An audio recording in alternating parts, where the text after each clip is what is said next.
Okay, so we're going to take a quick look at abstract classes. Um, so over here, I've made an abstract class. You know it's an abstract class because instead of class, it says abstract class. Um, but what is an abstract class? Well, let's just look at what we've got. So it has attributes, just like a regular class. It has a constructor, just like a regular class. It's got a method down here, just like a regular class. Oy. Okay, but all of a sudden, it's got these blanks, basically. It's got these methods that are abstract that haven't been filled in yet.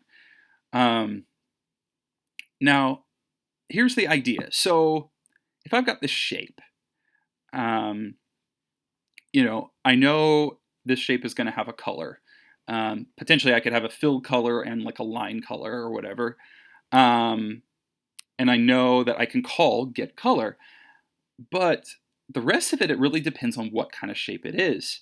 I know I want to be able to get perimeter and get area, but how I do that depends on what kind of shape it is.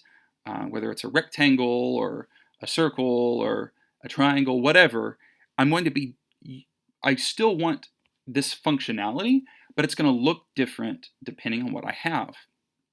So basically, the idea of a shape, there are these things that I know are going to exist, but there's some blanks that we're going to need to fill in based on the specific type of shape.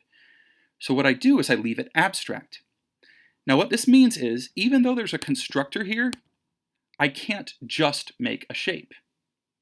The reason it won't let you just make a shape is that if I try to call get perimeter or get area, it goes, I don't know how to do that. So what you have to do is you can either just make something that is a shape, or you can say, I'm going to make a shape, like I made shape sh, but I made it a rectangle. So if I wanted to call get area or get perimeter, those things are there. So over here, I've got rectangle, which extends shape. Now, because I've extended shape, just like our subclasses before, it inherits color. And I need to have a constructor for shape included in there. But I have to make sure it has get area and get perimeter. If I forget that, for whatever reason, this should error.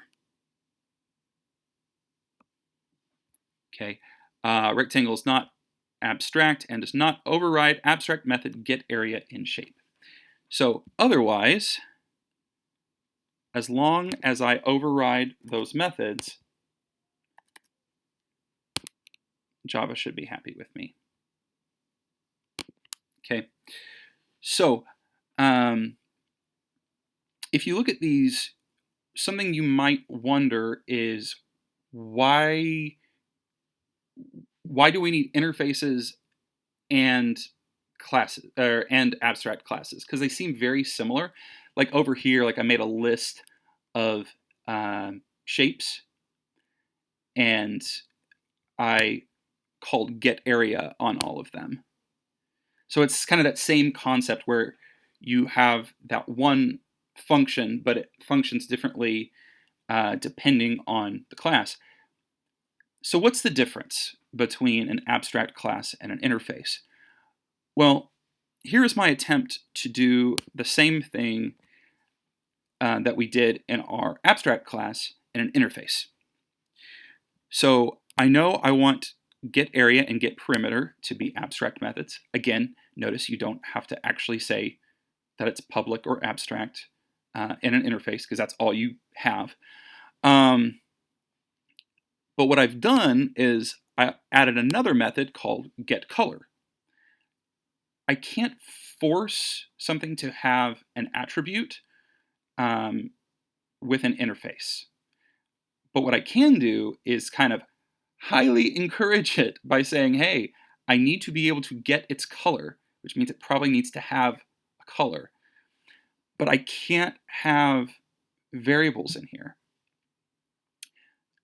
So What's the difference? Why does it, which is better for which situation?